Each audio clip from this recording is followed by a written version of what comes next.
Dengue নিয়ে আজকে আলোচনা করব।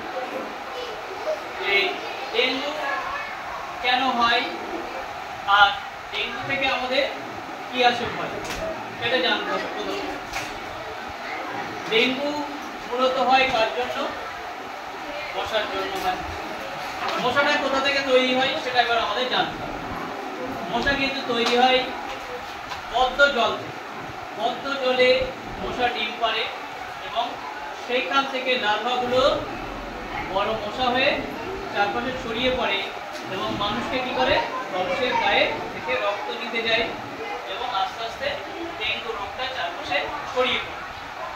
তাহলে আমরা এবারে পদ্ম জলটাকে কিভাবে সরানো যায় বা পদ্ম জল কোথায় থাকে সেটা দেখি। পদ্ম জল কোথায় থাকে? পদ্ম জল অনেক সময় আমাদের বাড়িতে ছোট ছোট কুয়ো থাকে, সেখানে জমতে পারে।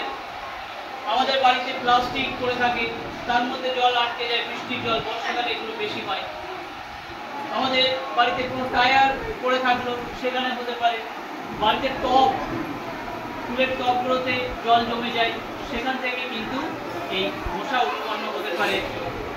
আমাদের বাড়ির পাশে যে ড্রেন আছে, সেই ড্রেনগুলো যদি আমরা পরিষ্কার পরিচ্ছন্ন করে না রাখি, সেখানে জল জমে যাবে, সেখান থেকে কিন্তু মশা উৎপন্ন হতে পারে।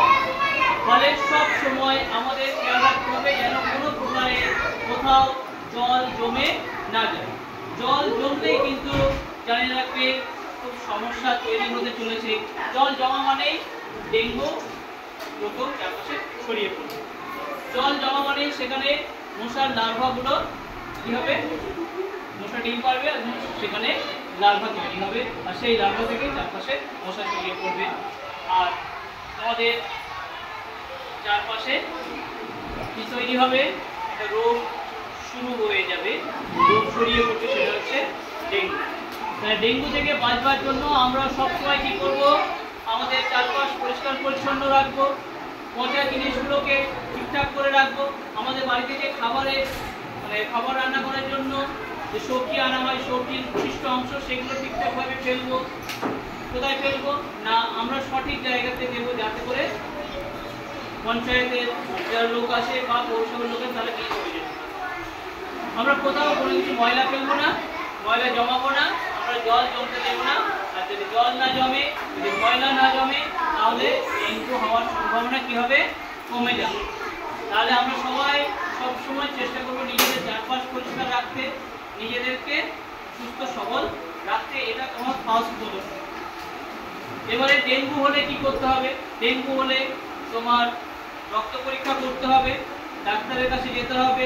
বাড়িতে বসে কিন্তু সাধারণ প্যারাসিটামল খেলে হবে না, তোমাদেরকে ডাক্তারের কাছে যেতে হবে। ডাক্তার যদি পরীক্ষা দেয়, পরীক্ষা করতে হবে এবং সেখান থেকে পরবর্তী যে চিকিৎসা ডাক্তারবাবু সেই অনুযায়ী করবে।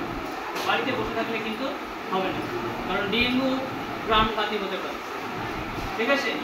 তাহলে আমরা সকলে পরিষ্কার পরিচ্ছন্ন রাখবো, সকলে সুন্দরভাবে থাকবো, কোথাও জল জমতে দেবো না, কোথাও নোংরা ফেলবো না এখানে সেখানে। বাড়ির টবগুলো পরিষ্কার রাখবো, বাড়িতে প্লাস্টিকগুলো দেখে রাখবো, বাড়ির টায়ার যদি থাকে সেই টায়ারগুলো থেকে জল ফেলে দিতে হবে, এগুলো খেয়াল রাখতে হবে এবং আমাদের এর মাধ্যমে সুস্থ থাকবে। ঠিক আছে? সকলের মনে থাকবে।